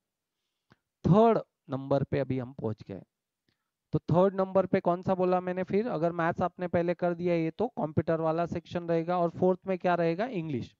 इंग्लिश के लिए हमने आपको कुछ सेशंस पहले ही असाइन किए हुए हैं, एंड वी एक्सपेक्ट कि बस अंदाजा आपको लेना है। और बहुत दिन पहले आपको कहा था कि एवरीडे आपको 15 नए नए वोकैबुलरी को कलेक्ट करते जाना है। तो काफी जिन्होंने किया होगा उनका हुआ होगा, नहीं किया होगा तो नहीं हुआ होगा। और ये 40 डेज में बिल्कुल एक्सपेक्टेड नहीं है कि आप लोग सिनोनिम की लिस्ट लेके बैठो, एंटोनिम की लिस्ट लेके बैठो। ये बिल्कुल एक्सपेक्टेड नहीं। ज्यादा से ज्यादा आप लोग क्या कर सकते हैं, तो ये कुछ टॉपिक्स है दोस्तों जिन पे आप ध्यान दे सकते हैं। एक सेंटेंस करेक्शन वाला होता है, देन दोस्तों ये कुछ जंबल पैराग्राफ्स का प्रैक्टिस कर सकते हो, और ज़्यादा से ज़्यादा वर्ड एंड फ्रेजेस इस पे काम कर सकते हो। बाकी कॉम्प्रहेंशन कितना भी कर लो, synonym antonym at this stage वो तो लक है, आ गया वही तो ठीक है, नहीं आया तो हमको वहीं पे रुकना है। तो सबसे ज़्यादा तुक्का अगर लगेगा तो एंटोनिम सिनोनिम पे ही लगाने वाले हो आप लोग, क्योंकि बहुत रेयर केस में ही वो वर्ड्स ही ऐसे होते हैं कि अगर बहुत अच्छा प्रैक्टिस है आपका, वो वर्ड आपने इस्तेमाल किए हुए हैं, कहीं सुने हुए हैं, कहीं न्यूज़पेपर में पढ़े हुए हैं, समझे हुए हैं, तो ही आप लोग उसको परफेक्टली कर पाएंगे। Other it will unnecessary take time. तो सबसे कम टाइम अगर किसी में जाता है ना, वो इंग्लिश में जाता है। सबसे कम टाइम 20 मिनट्स में आपको करना है इंग्लिश मैक्स, उससे ज्यादा नहीं। तो 20 मतलब मैंने ऑलरेडी आपको 1 मिनट दे दिया एक क्वेश्चन के लिए, एकदम मैक्स। अगर आप पहला ही सेक्शन वो कर लेंगे इंग्लिश, और उसमें ही आपने हाफ आवर के ऊपर टाइम लगा दिया, तो आप लोग मेजर वाला पॉइंट छोड़ देते। तो गाइस वो मिक्स इसीलिए दे रहे हैं, सेक्शन वाइज इसलिए नहीं दे रहे कि वो उधर ही अटका दे आपको। क्या होता है, मान लो पहला क्वेश्चन, सेकंड ही कॉम्प्रहेंशन आ गया, तो फिर कॉम्प्रहेंशन पढ़ो, ठीक है, फिर अटेम्प्ट करो। और होता क्या है, वो कॉम्प्रहेंशन में 4-4 5-5 क्वेश्चन होते हैं, पजल टाइप, ठीक है। तो हम लोग वो कॉम्प्रहेंशन पढ़े, पहला क्वेश्चन तो अटेम्प्ट कर लिया, बट जब नेक्स्ट पार्ट पे जाते हैं ना दोस्तों, तो ऐसा लगता है और एक बार कॉम्प्रहेंशन पढ़ लूं। उतना एक साथ दिमाग में रखना है आपको सब चीज। तो कॉम्प्रहेंशन अननेसेसरीली टेक्स टाइम। आपको ये एश्योर करना है कि आउट ऑफ 100 क्वेश्चन आपको 50 क्वेश्चन बहुत फास्ट खत्म करना है। 1 आवर के अंदर 50 क्वेश्चन आपको कंप्लीट करना है इन 60 मिनट्स, 50 क्वेश्चन। तो अगले जब जब भी हम मॉक अरेंज करेंगे, बड़ा सा स्टॉप वॉच आपको लगाना है। वहां पे आपको ये देखना है कि 1 घंटे के अंदर 25 क्वेश्चन रीजनिंग का पूरा करूंगा, 10 क्वेश्चन में मैथ्स का खत्म करूंगा, और बाकी बचा हुआ कंप्यूटर का खत्म करूंगा। 10-15 क्वेश्चन मिला के 50 क्वेश्चन कितने में होना चाहिए, 1 आवर में। तो कितना मार्क्स मिलना चाहिए, 100 मार्क्स। So 1 our 100 marks. बचे हुए हाफ आवर में मैं सिर्फ आपसे दोस्तों, क्योंकि बचा हुआ हाफ आवर में वही क्वेश्चन बचेंगे जो आपका टाइम लेने वाले, ये आपको नहीं आते। तो गाइज वहां पे हम लोग 20 to 30 मार्क्स का स्कोप देख रहे हैं, यानी 10 to 15 क्वेश्चंस कितनी देर में करना है दोस्तों हमको, 30 मिनट्स। तो एक क्वेश्चन को ऑलमोस्ट 2 मिनट में दे रहा हूं, तो लास्ट में ज्यादा टाइम बचना चाहिए। तो 1 आवर में 50 क्वेश्चन अटेम्प्ट करने का प्रैक्टिस आपको स्टार्ट करना है। वो अगर काम हो गया तो बहुत चीजें आसान हो जाएगी। ओके, मैं अभी आपको पहले एक लिस्ट देता हूँ रीजनिंग का कि कौन से टॉपिक पहले करने हैं। घर जाके आपको क्या करना है मैं वो क्लियर बोल देता हूँ। आपको पहला काम ये करना है दोस्तों कि उन टॉपिक को आप लोग प्रायोरिटी वाइज ऐसा लिख लें। जो टॉपिक आता है वो सबसे नीचे होना चाहिए, जो नहीं आता वो ऊपर होना चाहिए। ठीक है, कैसे वो देखते हैं। तो सबसे पहले आप लोग रीजनिंग के टॉपिक लिख लो कि ये टॉपिक तो आपको प्रायोरिटी पे पहले करना ही करना है। चलो, क्योंकि रीजनिंग का मैंने आपको बोल दिया कितना करना है, 25 क्वेश्चन करना ही करना है, उसमें कोई चांस नहीं होना चाहिए। सो प्लीज नोट डाउन एक एक टॉपिक। मैं लिस्ट भी ला सकता था बट लिख के लेंगे तो थोड़ा सा हमारा प्रैक्टिस भी हो जाएगा। सो गाइज, सबसे पहला टॉपिक यहाँ पे सीरीज। क्या रहेगा दोस्तों? सीरीज। बोलो, सीरीज में कौन से सीरीज का प्रैक्टिस करेंगे? नंबर सीरीज, सिंबल वाला, मिक्स वाला, सब कुछ यहाँ पे आ जाता है। ये बात क्लियर हो गई? ओके, वन सीरीज होने के बाद दोस्तों इमीडिएटली सेकंड वाला अगर पार्ट कोई करना है तो कोडिंग डिकोडिंग करना है। कौन सा करना है? Coding decoding. और बुक में सबको एक ही सजेस्ट करूंगा, ठीक है। इवन दो क्लासेस से आपको क्या मटेरियल मिलता है क्या नहीं मिलता है वो उतना मायने नहीं रखेगा, but I will suggest you RS Agarwal से बेस्ट कोई नहीं है। दुनिया का कोई भी क्लास लेके आ जाओ, उसमें जितना है एक्सरसाइज उतना कहीं नहीं होगा। ठीक है, तो RS अग्रवाल जितना आप कर सकते हो उतना ही करना है, इनफ है वो। तो कोडिंग डिकोडिंग आपका ये सेकंड वाला पार्ट रहेगा दोस्तों। देन थर्ड पॉइंट अगर कोई करना है तो वो हमारे लिए रहेगा इमीडिएटली ब्लड रिलेशन। इसके बाद सीधा ब्लड रिलेशन पे जाना है। Blood relation, okay. इसके बाद दोस्तों डायरेक्शन सेंस, डायरेक्शन। अब बहुत से बच्चे क्या करते हैं, डायरेक्शन ही कंसीडर करते हैं, बट डायरेक्शन जब आता है दोस्तों तो यहाँ पे दो दो चीजें आ जाती है, डायरेक्शन एंड डिस्टेंस भी आ जाता है।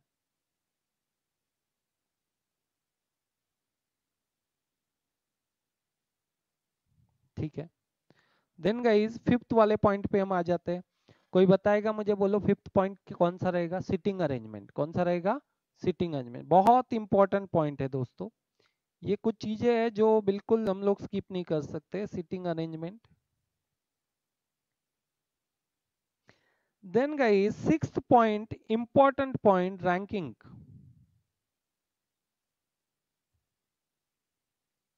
कौन सा करना है? रैंकिंग। ठीक है, ऑर्डर एंड रैंकिंग। तो आप लिख सकते हैं, आप लिखना चाहे तो लिख लो, ऑर्डर एंड रैंकिंग। ये हमारा अगला टॉपिक रहेगा। ठीक है, सो नेक्स्ट सेवंथ नंबर बताए कौन सा? ठीक है, वो क्वांट में रखा तो भी चलता है बट यहाँ पे भी इन्वॉल्व किया तो कोई दिक्कत नहीं। मैं यहाँ लिख देता हूँ clock and calendar. Clock and calendar, clock and calendar.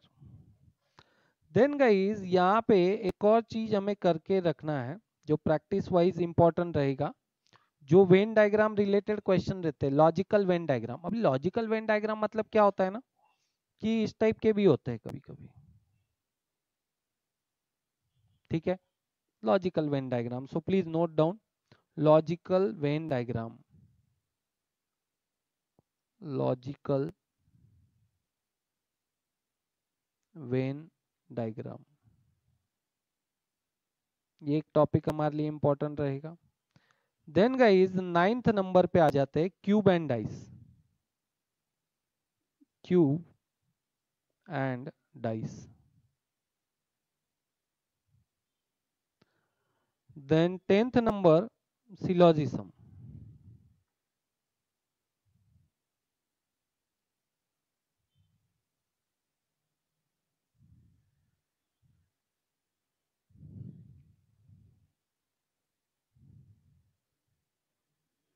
बोलो 11 नंबर पे क्या बताएंगे आप? एक क्वेश्चन होता है जैसे सिलोजिज्म होता है वैसे ही स्टेटमेंट एंड कंक्लूजन। क्या होता है, स्टेटमेंट दिए होते हैं, कंक्लूजन भी दिए होते हैं और बताया जाता है कौन सा सही है, स्ट्रेट फॉरवर्ड। ठीक है, तो वो वाला एक टॉपिक रहेगा, स्टेटमेंट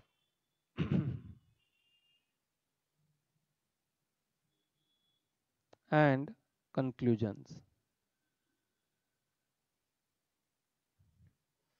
देन ये हो गए आपके मेजर टॉपिक, सबसे मेजर। अब इसके अलावा क्या होता है ना, आपको जो दिया है वो क्या दिया है, लॉजिकल एंड एब्स्ट्रैक्ट रीजनिंग। ठीक है, सो मेजर ये 11 टॉपिक्स पे पहले आपका फोकस होना चाहिए। अब इसके लिए आपको क्या कर लेना है बोलो, प्रायोरिटी। या ब्लड रिलेशन अभी कैसा भी दो, मुझे तो आता ही है, तो क्या हो गया, वो सबसे नीचे चला गया टॉपिक। अब उसको देखना क्या है, उसकी प्रैक्टिस नहीं है, उसका प्रैक्टिस बोले तो डायरेक्ट मॉक है, उसका प्रैक्टिस बोले तो डायरेक्ट मॉक, सीटिंग अरेंजमेंट कैसा भी वैरायटी दो ऑलमोस्ट डन है। अगर नहीं है तो एक बार सेशन देख लो, थोड़ा अंदाजा ले लो। ठीक है, तो नेक्स्ट 40 डेज में हमारा टारगेट यही रहेगा कि हम लोगों को ये सारे टॉपिक दोबारा डिस्कस करना है। ठीक है, बट थोड़ा फास्ट ट्रैक भी रहेगा, ऑब्वियस है, बट हम लोग ये टॉपिक डिस्कस करेंगे।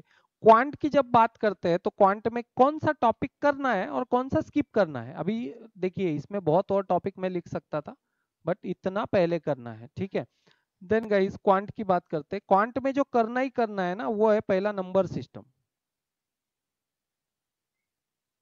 नंबर सिस्टम करना ही करना है, you can't ignore this topic. Okay, second guys अभी देखिए इसमें सिंप्लीफिकेशन आता है, जनरलाइज सिंप्लीफिकेशन। और सिंप्लीफिकेशन अगर किसी को करना है ना, ओनली एंड ओनली अगेन कौन, R S Agarwal. Only and only simplification पढ़ो तो उससे ही पढ़ो, सब वैरायटी मिल जाएगा, कोई वैरायटी नहीं बचेगा। जैसे 20 क्वेश्चन है, एक क्वेश्चन कर लिया, ठीक है, अब उसके बाद के क्वेश्चन उसी वैरायटी पे होते हैं, सिंपली स्किप फ्यू क्वेश्चंस, उसके बाद अगला वैरायटी लो, ऐसा ही काम होता है। तो नंबर सिस्टम के बाद मैंने कहा सिंप्लीफिकेशन करना है, सिंप्लीफिकेशन। इसके बाद गाइस नेक्स्ट में क्या पढ़ेंगे, एवरेजेस। क्या पढ़ना है, एवरेजेस। अभी एवरेजेस मतलब कौन सा हो गया, ये क्वांट वाला पार्ट वाला एवरेज बोल रहा हूं मैं, जनरलाइज क्वेश्चन आते हैं तो मीन ही पकड़ लो इसको, बट एवरेजेस का प्रैक्टिस आपको क्वांट वाले सेक्शन में अलग से करना है, एवरेजेस। देन गाइज फोर्थ वाले पॉइंट पे आई विल सजेस्ट यू सीधा रेशियो एंड प्रोपोर्शन पे जाओ, ratio and proportion. Then guys percentage पे चले जाओ, then guys profit and loss, then seventh simple and compound interest,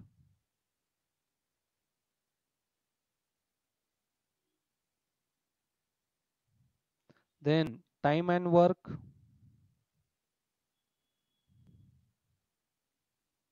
then guys time, speed and distance. अभी time speed distance में guys मैं यहाँ पे मेनली ये प्रॉब्लम्स को भी कवर करने बोलूंगा, ट्रेन वाले प्रॉब्लम।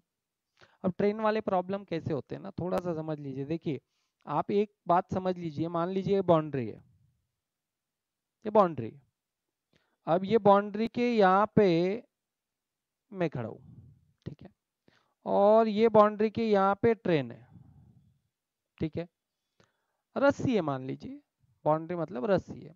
अब मुझे जाना है तो मैं कैसे जाऊंगा, सिंपली पेड़ आगे किया, निकल गया बाहर। ट्रेन का ऐसा होगा क्या, पूरी ट्रेन को पास होना है। तो ट्रेन में ना लेंथ बहुत मैटर करता है, ट्रेन में क्या मैटर करता है, लेंथ। बाकी टाइम स्पीड डिस्टेंस सबके लिए सेम ही है, सिर्फ ट्रेन का दिक्कत वो है। अब ट्रेन में भी क्या होता है, देखिए ट्रेन को अगर पास करना है और यहाँ पे मान लीजिए एक ट्री है, तो वो तो एक स्टेशनरी ऑब्जेक्ट हो गया ना, एक छोटा सा पॉइंट है, पॉइंट है वो, पॉइंट को बस वो ट्रेन को पास करना है। लेकिन गाइस ये इसको पार करना, और मान लीजिए एक टनल है,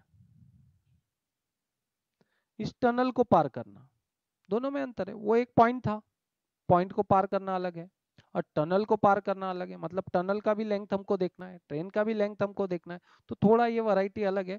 ट्रेन के प्रॉब्लम हम लोग एक्सपेक्ट करते हैं, ट्रेन के प्रॉब्लम कंपलसरी करके जाना है।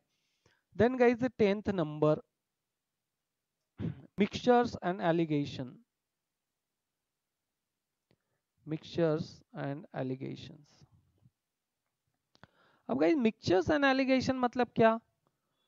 मिल्क है, मिल्क में कितना लीटर वाटर मिलाया, ठीक है, यानी लिक्विड वाला जो पार्ट होता है ना, लिक्विड, ठीक है, ऑयल वाला पार्ट, लिक्विड वाला पार्ट, वो सब किसके अंदर आता है? मिक्सचर। किसमें कितना मिक्स किया, क्या किया, कैसे किया, वो वाले सम्स इसके अंदर होते हैं। ये वाला टॉपिक आप कर सकते हो। ये जो 10 मैंने लिखे हैं, ये है आपकी फंडामेंटल प्रायोरिटी, फंडामेंटल प्रायोरिटी। फिर इसके अलावा अगर किसी को करना है बोर्ड्स एंड स्ट्रीम कर सकते हैं, बोर्ड्स एंड स्ट्रीम्स। देन और करना है पाइप्स एंड सिस्टम्स। ये दोनों टॉपिक ऑलमोस्ट एवरेज, जब भी ये भी पढ़ना सीख लो, जब भी एवरेज पढ़े ना तो ये टॉपिक जरूर करना चाहिए। Pipes and systems, mixture and allegations, ये सब सेम ही है ऑलमोस्ट, अगर आपको बेसिकली ये टॉपिक आते हैं तो गाइस ये हो गए आपके क्वांट के टॉपिक जो आपको फंडामेंटल लेवल पे करना चाहिए। बहुत बार वो जो क्लॉक कैलेंडर था वो इसमें भी ले लेते हैं, बट वो उस तरफ लिख दिया तो हम लोग यहाँ पे उसको इन्वॉल्व अभी नहीं करेंगे। इसके अलावा कोई टॉपिक जो आपको लग रहा है और इन्वॉल्व करना चाहिए? ये होगी आपकी प्रायोरिटी, ठीक है, ओके। अब दोस्तों मैं आपको क्लियर क्लियर बोल दिया भैया, रीजनिंग का इतना टॉपिक पढ़ लो, क्वांट का इतना टॉपिक पढ़ लो, स्टैटिस्टिक्स का मैंने बोल दिया कितना टॉपिक पढ़ना है, ठीक है। तो जैसे मैंने ये लिख के दिया दोस्तों, एक फाइनल टाइम फास्ट मैं आपको बता देता हूँ मैथ्स के लिए भी क्या चाहिए। तो वो सिलेबस जाने दो, बस प्रायोरिटी वाइज टॉपिक करके जाना। एक तो अलजेब्रा के आइडेंटिटीज करना है आपको, आइडेंटिटीज। दूसरा दोस्तों फैक्टराइजेशन, कि फैक्टराइजेशन कैसे होता है। फैक्टराइजेशन के बाद दोस्तों एक्सपांशन, एक्सपांशन भी यहाँ पे आना चाहिए। यस, देखिए पजल टेस्ट इन्होंने कहा था, मैंने पजल टेस्ट जानबूझ के लिखा नहीं क्योंकि हम जब ये puzzle sitting direction blood in पे ही आते हैं, तो इसके लिए पजल अलग से करने की जरूरत नहीं है। उसमें क्या होता है, वो नॉर्मल ब्लड रिलेशन का प्रॉब्लम देगा तो 2-3 स्टेटमेंट का देगा, पजल का देगा तो 4-5 का देगा, बराबर है। तो इसमें आप चाहो अगर आपको प्रिपेयर करना है पजल अलग से कर सकते हो, बट पजल भी पढ़ना है तो आर एस अग्रवाल से ही करना है। और आर एस अग्रवाल में जब आप पजल पढ़ेंगे तो मोस्टली आपको सभी इसी टॉपिक के दिखाई देंगे, ठीक है। तो पजल आप एक एक्स्ट्रा इसमें ऐड कर सकते हो, कोई दिक्कत वाला काम नहीं है, पजल आप इसमें प्रैक्टिस के लिए ले सकते हो। हाँ, सबसे मेन चीज जो यहाँ पे रह गया दोस्तों, जो ऑनलाइन में आई थिंक सिया ने मुझे रिमाइंड किया कि सर आप एज वाले प्रॉब्लम भूल गए। लेकिन दोस्तों एज वाले प्रॉब्लम बेसिकली कौन से टॉपिक के अंदर आते हैं? सिंप्लीफिकेशन के अंदर ही आते हो। तो इसलिए मैंने फिर वो अलग से नहीं लिखा। मतलब जब आप आर एस अग्रवाल करेंगे सिंप्लीफिकेशन के अंदर ही आपको कौन से प्रॉब्लम मिल जाएंगे? एज वाले प्रॉब्लम मोस्टली मिल जाएंगे, तो वो टॉपिक मैंने यहाँ पे इंक्लूड नहीं किए। ओके, मैथ्स के अंदर अलजेब्रा आइडेंटिटीज किया, फैक्टराइजेशन किया, एक्सपांशन किया। अभी बहुत से बच्चे बोलेंगे सर समझ ही नहीं आ रहा है कि फैक्टराइजेशन में कहाँ से पढ़े, एक्सपांशन से कहाँ से पढ़े, अलजेब्रा आइडेंटिटीज का क्या करें। दोस्तों सबसे पहले डायरेक्ट मॉक टेस्ट दे दो, सीधा ओपन एप्लीकेशन फैक्टराइजेशन वाले फोल्डर पे जाओ, देख लो कैसे क्वेश्चन आते हैं। तो क्वेश्चन देख के आपको अंदाजा आ जाएगा ये वाकई में पढ़ना है कि नहीं पढ़ना है, मुझे आता ही है, क्योंकि ये तो बचपन में सीखते हैं हम लोग। तो क्वेश्चन अगर बन रहा है तो आपको आ रहा है, तो फिर अलग से पढ़ना नहीं है। मैंने नाम लिखे मतलब हमको ढूंढना है और पढ़ना है, ये काम नहीं करना है, ठीक है। देन गाइस थर्ड नंबर वाले पे आ जाते हैं हम लोग। ओके, फैक्टराइजेशन बोल दिया मैंने, एक्सपांशन बोल दिया दोस्तों। अब यहाँ पे आ जाता है लॉगरिथम्स, लॉग। देन फोर्थ पे आ गया दोस्तों कौन सा? Surds and indices, surds and indices. Then guys fifth number क्या बोला था? बुलियन अलजेब्रा, अलजेब्रा के अंदर नहीं आता है कि नहीं? बिल्कुल ऐसा काम मत करो। बाइनोमियल थ्योरम कर सकते हैं बट पहले प्रोग्रेशन करना। क्या करना है? प्रोग्रेशन में क्या क्या आता है? AP, GP, HP. ये हमने बीच पे काफी अच्छा सेशन लिया था एपी जीपी का, अगर आप देखो तो उतना कर लिया तो भी बहुत है, हर टाइप का सम उसमें सॉल्व हो जाएगा, है कि नहीं? देन गाइस और लॉग का, हाँ एक और टॉपिक गाइस जो मैं क्वांट के अंदर भी चाहता तो ऐड कर देता, बट ये जरूर करना एलसीएम एचसीएफ, जो आपको सिलेबस में क्लियर नहीं दिखाई देगा, ठीक है, बट हमें ये टॉपिक करना है, ये टॉपिक हम स्किप नहीं कर सकते। इसके बाद दोस्तों क्वाड्रेटिक इक्वेशन, कौन सा वाला, quadratic equation, quadratic equation. Okay guys, इसके बाद देखिए बाइनोमियल थ्योरम कर सकते हैं, नहीं भी कर सकते, आपको डिसाइड करना है, ठीक है, बट सबसे इंपॉर्टेंट है इसमें P and C, 9 number probability. NIMCET जो बच्चे आगे पढ़ रहे हैं उनको तो बुलियन अलजेब्रा करना ही है, बुलियन अलजेब्रा बोला मैंने, बाइनोमियल थ्योरम, ठीक है, binomial theorem. Okay 11 number guys set theory. अब इसके अंदर दो टॉपिक और एडिशनल आ जाते हैं, एक फंक्शन और एक कौन सा, रिलेशन। फिर 12 नंबर आपने पढ़ना है दोस्तों मेंसुरेशन। फिर 13 नंबर पे दोस्तों आप जा सकते हैं कोऑर्डिनेट जियोमेट्री पे, इसमें भी जो फॉर्मूला बेस्ड क्वेश्चन है फिलहाल वो वही कर सकते हैं। 14 नंबर फिर ट्रिगोनोमेट्री पे जा सकते हैं। फिर 15 नंबर डिफरेंशियल इक्वेशन पे जाना है। अब डिफरेंशियल इक्वेशन जिनको डेरिवेटिव बिल्कुल आता ही नहीं है उनके लिए नहीं है ये टॉपिक, ठीक है, क्योंकि दे आर एक्सपेक्टिंग कि आपको डेरिवेटिव आता है, सिर्फ डिफरेंशियल इक्वेशन बताओ हमको आता है कि नहीं आता है, ठीक है, बट ये टॉपिक भी हम लोग पढ़ेंगे कि ऑर्डर कैसे निकालते हैं, वो थोड़ा बहुत मैं बता दूंगा आपको, तो उससे हमारा काम पूरा हो जाएगा। फिलहाल के लिए महाराष्ट्र एमसीए के हिसाब से बता रहा हूँ। देन 16 नंबर में फिर आप दोस्तों यहाँ पे स्टैटिस्टिक्स को अलग कर सकते हैं, स्टैट्स। तो सीक्वेंस आपका देखिए, स्टैट्स तो अलग से ही करना है, बट आपको मैथ्स में जो टॉपिक पढ़ने हैं वो टॉपिक मैंने यहाँ पे एकदम डिटेल में आपको बता दिए कि इस सीक्वेंस में अगर करेंगे तो 10 क्वेश्चन तो कहीं नहीं गए, 10 क्वेश्चन बनने ही बनने हैं, ठीक है। अब हम लोग पूरा टॉपिक काउंट करते हैं। अब सबसे मेन बात पे आ जाओ, मुझे बताइए टोटल कितने टॉपिक लिखे मैंने, 12। यहाँ पे कितने टॉपिक लिखे ये भी मान लीजिए 12, यहाँ पे भी कितने टॉपिक लिखे मान लीजिए 16। बताइए टोटल टॉपिक कितने हो गए, 40 हो गए, 12 12 16, 40 टॉपिक्स, और डेज कितने बचे, 40 डेज। फिर अभी दिक्कत क्या होता है, बच्चों का सबसे बड़ा गलती बोलता हूँ, वो क्या करेंगे, ब्लड रिलेशन आज पढ़ लिया, मुझे बताओ ब्लड रिलेशन का टर्न आने वाला है क्या अभी, 41st डे पे डायरेक्ट एग्जाम है। मान लो आज आपने मैथ्स अगर पढ़ लिया, आपने कोऑर्डिनेट जियोमेट्री पढ़ लिया आज, 48 डे पे क्या होने वाला है, याद रहेगा आपको, है ना।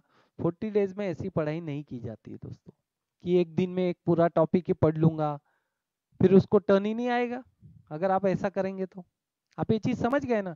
तो अब आपको क्या करना है, आपको सेक्शन वाइज प्रायोरिटी डिसाइड करनी है कि कौन से ऐसे टॉपिक है जिसका मैं सिर्फ मॉक दिया तो भी काम बनने वाला है, मुझे अलग से पढ़ने की जरूरत नहीं है, सर से थोड़ा बहुत गाइडेंस ले लिया या कुछ डाउट है वो क्लियर कर लिया तो भी मेरा काम हो जाएगा, ये आपको काम करना है। तो आपका टारगेट अभी ये रहेगा दोस्तों कि इन 12 टॉपिक में से आपको डिसाइड करना है कौन से मुझे प्रिपेयर करना है, इसमें से भी कौन से प्रिपेयर करना है, मैथ्स में से भी कौन से प्रिपेयर करना है। अगर मान लीजिए लॉग यार अभी आपको आता है, इतने दिन से आप हो, तो आपको नहीं करना है, नहीं आता है तो आपका 1 आवर का सेशन है, लॉगरिथम देख लो, सर्च सिंडाइसिस देख लो, लेकिन अब ये गलती नहीं होनी चाहिए कि हमने टॉपिक प्रिपेयर किया और मॉक ही नहीं दिया, ठीक है। अभी वहां पे आपको जितने मॉक्स दिख रहे हैं उसके हर एक के नीचे हम लोग और मॉक्स ऐड कर देंगे अभी नेक्स्ट वीक तक, तो आपको एक एक टॉपिक पे कम से कम 2 2 3 3 मॉक्स आपको मिल जाएंगे, और उन्हीं को हम लोग मिक्स भी कर देंगे। जैसे ओनली मैथ्स का टेस्ट, ओनली मुझे लगता है अभी जो लास्ट मॉक ली उसमें मैंने सेक्शन वाइज ही किया था, सेक्शन वाइज ही मिला था ना आपको, कौन सा बोल रहा हूँ, मॉक नंबर 6 दिया कि नहीं, नहीं दिया। तो ये छठा वाला मॉक मैंने जानबूझ के वैसे सेक्शन वाइज ही किया था, इसीलिए किया था कि रीजनिंग अभी भी नहीं दिया है, तो अभी आप याद रखो कि मैंने मॉक जो है हमने कैसे बनाया अभी सेक्शन वाइज, जिससे कि मैं चाहता हूँ सीधा रीजनिंग पे पहले जाओ, जो स्ट्रैटेजी मैंने बताई है उसको अप्लाई करके देखो, प्रूवन स्ट्रैटेजी दोस्तों, कि पहले रीजनिंग पूरा, मतलब ये टॉपिक में कुछ भी हो जाए आपको परफेक्शन ही होना। 25 क्वेश्चन वहां से निकाल लो, उसके बाद में सीधा किस पे चले जाओ, कंप्यूटर वाले सेक्शन पे। कंप्यूटर को पहले जितना अटेम्प्ट होता है उतना अटेम्प्ट कर लो, फिर जाना है आपको मैथ्स वाले सेक्शन पे। मैथ्स में भी मैंने कहा क्वांट अलग से सोच रखना, स्टैट्स का अलग सोच रखना और मैथ्स का अलग सोच रखना, तो प्रॉब्लम जल्दी बनते हैं। मिक्स वाला काम नहीं होना चाहिए। और लास्ट वाला फेज किस पे रखना है आपको, इंग्लिश पे रखना है। नाउ इससे आगे हमारा मेन और मेन चीज, अभी तक भी जिसने वो हमने कूपन कोड शेयर किया था, ठीक है, वो नहीं अगर लिया है भैया वो ले लो एक बार, तो थोड़ा सा प्रैक्टिस आपका बेहतर हो जाएगा। मेनली क्या है कि जब तक आप लैपटॉप पे टेस्ट नहीं दोगे तो ओरिजिनल टेस्ट वाला काम नहीं होगा।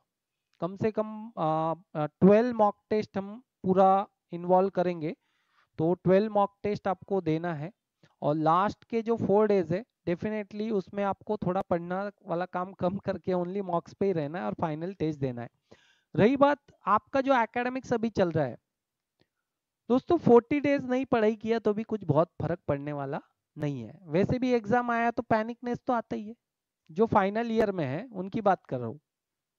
आज पढ़ लूंगा और अप्रैल तक याद रखूंगा, ये तो कभी होता ही नहीं है ना। तो थोड़ा सा है ना ये हल्का कर दो दिमाग, बिकॉज ग्रेजुएशन में अभी आपको 99 आने वाले हैं, 90 आने वाले हैं, 80 आने वाले हैं, कुछ नहीं फर्क पड़ने वाला। 60 लेके आ जाओ बल्ले बल्ले, बट इधर जो है इधर 120 क्रॉस कर दो, तो कम से कम क्या रहेगा ना, कंपटीशन में रहेंगे आप कहीं ना कहीं, बेस्ट कॉलेज की रेस में रहेंगे। अगर ये रेस से बाहर निकल गए तो फिर और आगे बढ़ना है, फिर सीधा वो प्राइवेट कॉलेज पे बात जाती है, सब कुछ खेला बढ़ता है। तो बेस्ट है 40 डेज पे फोकस करना है। हमारा स्ट्रैटेजी क्या रहेगा, let me clear our strategy. हम लोगों का स्ट्रैटेजी फिक्स रहेगा कि हम लोग सबसे पहले अभी क्वांट खत्म करने वाले हैं, ठीक है। क्वांट के ऑलमोस्ट हर टॉपिक को अभी अभी रिसेंटली हमने क्या खत्म किया, ये ratio, proportion, percentage, profit loss, simple interest, compound interest. अभी नेक्स्ट हमारा जो फोकस रहेगा वो ये टॉपिक्स पे रहेगा। आपका टारगेट क्या है, अभी देखिए बेनिफिट क्या होने वाला है आपका, जैसे ही हम लोग ये टॉपिक एक एक ले रहे हैं आपको इमीडिएटली उनके मॉक सेम डे देना है, और हर मॉक को देने के लिए मल्टीपल अटेम्प्ट्स है आपके पास। कम परफॉर्मेंस है दोबारा प्रिपेयर कीजिए और मॉक दीजिए, कम परफॉर्मेंस है प्रिपेयर एंड अपीयर अगेन, ये है। तो हमारा स्ट्रैटेजी, हम लोग एप्टीट्यूड पहले खत्म करेंगे। वंस हम लोग एप्टीट्यूड खत्म करते हैं हम दोबारा डायरेक्ट किसके पास जाने वाले हैं, मैथ्स के पास। और मैथ्स में मैं कोशिश करूंगा ऑल टॉपिक्स कवर करने का, all topics again. One day का सेशन में हम लोग दो दो टॉपिक कवर करेंगे, एक सेशन में दो दो टॉपिक, मेजर मेजर जो भी प्रॉब्लम्स है, कॉन्सेप्ट है, हम लोग कवर करेंगे। सिर्फ ये इसलिए कि आपका टॉपिक ब्रशअप हो जाए और आप उसका मॉक में वापस इन्वॉल्व हो जाओ, ठीक है। एंड फिर ये टॉपिक खत्म होने के बाद दोस्तों हम लोग कंप्यूटर वाले सेक्शन में जाएंगे, और लास्ट फेज में जितना इसेंशियल है उतना रीजनिंग वाले पार्ट पे आएंगे। समझ में आ गया? तो मैंने मेरा फोकस क्लियर कर दिया, ठीक है। अब आपको पढ़ना कैसे है, तो ये मैंने मेरी बात कर दी। अब आपको क्या करना है, तो आपको जब मैं क्वांट पढ़ाने वाला हूं तो आपको पढ़ाई किसका करना चाहिए, रीजनिंग का करना चाहिए। मैंने बोला मैंने क्वांट तो पढ़ाया आपको, टॉपिक टॉपिक पढ़ाया, आप मॉक दे रहे हो। जब पढ़ाया तो पढ़ लिया आपने, फिर आपको मॉक देना है उस पर, ठीक है। वो दिन का एक सेक्शन हो गया, पर दूसरे सेक्शन में आपको पैरेलली किसके मॉक चलने देना है, रीजनिंग के मॉक चलने ही देना है। तो रीजनिंग के मॉक के लिए दोस्तों सिंपली मैं बोलता हूं, ये जितने भी टॉपिक सामने दिख रहे हैं ये 7 डेज का प्लानिंग चाहिए आपका, ओनली 7 डेज, कि by the end of 10th of February I will finish all the reasoning topics.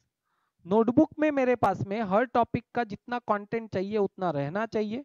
Book की बात नहीं कर रहा हूँ, लास्ट डे तक हम लोग बुक नहीं इस्तेमाल करते। मैं नोटबुक में जितना इनफ चाहिए कंटेंट उतना इनफ चाहिए, और फिर सिर्फ हम लोग मॉक ही देखने वाले हैं। तो अगले 7 दिन में आप लोग रीजनिंग कंप्लीट करेंगे। 10th ऑफ February को आपको 3 मॉक मिलेंगे सिर्फ और सिर्फ रीजनिंग के, सिर्फ रीजनिंग के। अगर उनमें आप लोग 30 में से 25 25 25 तक पहुंच रहे हो, इसका मतलब एकदम प्रॉपर ट्रैक आपका हो गया है। उसी दौरान हम लोग क्वांट के ऑलमोस्ट टॉपिक खत्म कर लेंगे या आने वाले 7 डेज में, ठीक है। उसके बाद आपको जो नेक्स्ट 7 डेज आएगा, रीजनिंग तो आपने पढ़ लिया, फिर नेक्स्ट 7 डेज में जब हम लोग मैथ्स पढ़ेंगे, वो टाइम में आपको किसका प्रिपरेशन करना है, क्वांट का, और फिर क्वांट का फुल लेंथ देना है। फिर क्वांट का फुल लेंथ कितना रहेगा, 15 क्वेश्चन का ही रहेगा, मॉक जो रहेगा 15, that will be separate test for only quant, जिसमें बस यही टॉपिक के क्वेश्चंस आपके रहेंगे। फिर उन 15 में से आपको चेक करना है 50% क्वेश्चन अटेम्प्ट हो रहे क्या। मैथ से मैं आपको कहूंगा, मैथ से बिल्कुल डरना नहीं है, फ्रस्ट्रेट होने का काम नहीं करना है कि टॉपिक बहुत हो गए, कम हो गए, ज्यादा हो गए। इतना याद रखो, मैथ्स को मैंने जब कैलकुलेट किया, मैंने 50% ही कंसिडर किया है। अगर वो 50 को आप 70 में कन्वर्ट कर पाए तो आप 130 पहुंच जाते हो। बिना रीजनिंग के हेल्प के आप पहुंच नहीं सकते। मैथ्स अच्छा है तो फिर आप पहुंच रहे हो, अदरवाइज कोई चांस नहीं है। तो ये 7 डेज का फेज है। 28 डेज के अंदर क्या करना है हमको, 28 डेज, ये फेब्रुअरी 28 डेज का ये हम अज्यूम करके चल रहे, 7 days for reasoning, 7 days for quant, and rest 14 days ये पूरा मैथ्स। मैथ्स में क्या क्या आ गया, स्टैट्स भी आ गया, ठीक है। और फिर जो बाकी 2-3 दिन का टाइम रहेगा, उसमें हम लोग क्या रिवाइज करने वाले, कंप्यूटर वाला सेक्शन। अभी कंप्यूटर वाले सेक्शन में सबसे बड़ी बात है सी प्रोग्रामिंग। सी प्रोग्रामिंग जिनको पहले से आता है, वो सीधा सीधा एमसीक्यू वाले हमने वहां पे सेशंस डाले हुए हैं, वो एमसीक्यू वाले सेशन डालो, उतना ही आपको देखना है, बाकी और कुछ नहीं करना है। डेटा स्ट्रक्चर रिलेटेड एकदम फंडामेंटल लेवल के कुछ 2-3 सेशन हमने ऐड करेंगे, वो आपको देखना है। बाकी जो फ्रेश से सी प्रोग्रामिंग पढ़ने जाएगा, अगर आप में से कोई कॉमर्स वाला बंदा है, तो वो तो नॉट पॉसिबल। ये 40 डेज में अगर वो बोलेगा मैं सी पढ़ लूंगा और उसके अटेम्प्ट कर दूंगा, भैया वो 2-3 क्वेश्चन तूने नहीं भी किए तो कोई फर्क नहीं पड़ता। और मैं यहाँ पे मैथ्स के बोलो कितना कंसिडर किया था, सिर्फ 50 लास्ट गाइस, ये वापिस से बिल्कुल दिमाग में ले लो। 20 20 30 30 मैंने यहाँ से कंसिडर किया 10 ही क्वेश्चन आप करेंगे, यहाँ से कंसिडर किया 10 ही क्वेश्चन आप करेंगे, यहाँ से कंसिडर किया आप 25 क्वेश्चन करेंगे, यहाँ से कंसिडर किया 15 ही क्वेश्चन करेंगे। Multiply by 2, multiply by 2, multiply by 2, multiply by 2, 30 50 20 and 20, ये आपको दे रहा है 120। ओनली 50%, 50%, 50%, यहां से बस मैं मांग रहा हूं कितना, 90% मान लो, ओनली रीजनिंग। तो अगले 7 दिन के बाद जो आने वाली टेस्ट रहेगी, 10 तारीख, 11 तारीख और 12 तारीख, आप सब लोग रीजनिंग का टेस्ट देंगे और मुझे 30 में से 25 क्वेश्चन अटेम्प्ट सही करने वाले हैं आप। इस हिसाब से पढ़ो। आपका एकेडमिक्स का प्रेशर डायरेक्ट रिलीज कर दो, उसको सीधा सीधा छोड़ दो, उसका टेंशन मत लो, फोकस ओनली ऑन रीजनिंग। अगले आने वाले 7 दिन में आप कर लो। यहाँ तक के क्या पढ़ा था नहीं पढ़ा था फर्क नहीं पड़ता दोस्तों। जो भी रीजनिंग के सेशन है, वो जो जो एक्स्ट्रा वाले फोल्डर आपको मिलेंगे, बैचेस, रिसेंट बैच जो भी मिलेगी, वो देखिए 1 आवर के नॉर्मली रीजनिंग के सेशन है, उससे बड़े नहीं है। 12 टॉपिक 12 घंटे पढ़ना है, तो 2 दिन में भी आप लोग पूरा वापस से पढ़ सकते हो, लेकिन सिर्फ और सिर्फ मॉक मॉक एंड प्रैक्टिस, ठीक है। तो अगला जो हम लोग डिस्कशन करेंगे वो 14 फेब को करेंगे, वैलेंटाइन डे के दिन, ठीक है। तो भैया रीजनिंग में कितने आने वाले हैं सर, 50 तो आने वाले हैं, ठीक है। तो टोटल मॉक कितनी हो जाएंगे, देखो वो 3 रीजनिंग की मॉक, अभी तक 6 मॉक तो फुल लेंथ हमने डाल दी है, तो उनमें भी तो 30 क्वेश्चन आपको रीजनिंग के मिल रहे हैं ना, तो टोटल 9 मॉक्स आपके हो जाते हैं। समझ में आया मैं कैसे बोल रहा हूँ, रीजनिंग की ऑलरेडी है और अलग से हम जो डालेंगे वो डन, ठीक है। तो आराम से ये टॉपिक होते हैं, मैंने लिस्ट दे दिया है, फिर भी किसी को डाउट है आप पूछिए। और वो कूपन कोड आपने नहीं लिया है भैया तो पहले ले लो, ठीक है। तो कितना 9 रुपीज का ही पेमेंट मैंने बोला था, ठीक है, उस हिसाब से आप देख लो जो भी कुछ है, ठीक है। Thank you. Okay, matrices and determinant पे एक क्वेश्चन है दोस्तों, आदित्य ने पूछा है मैट्राइसेस एंड डिटर्मिनेंट। दोस्तों वो टॉपिक में सजेस्ट ही नहीं करता हूँ वो करना है करके, ठीक है। No weightage Aditya, last 3 paper में मैट्रिसेस एंड डिटर्मिनेंट पे कोई भी क्वेश्चन नहीं है, तो I don't suggest to go for that topic. फिर भी आया तो 1-2 क्वेश्चन आ सकता है, अगर रैंडमली टॉपिक के बाहर आया तो, उससे ज्यादा नहीं। लैपटॉप की लिंक मैंने ग्रुप पे शेयर किया है ऑलरेडी सिया, आप पर्सनल मैसेज डालिए, मैं सेंड कर देता हूँ। ठीक है, चलो रुकते हैं। Thank you very much guys, bye.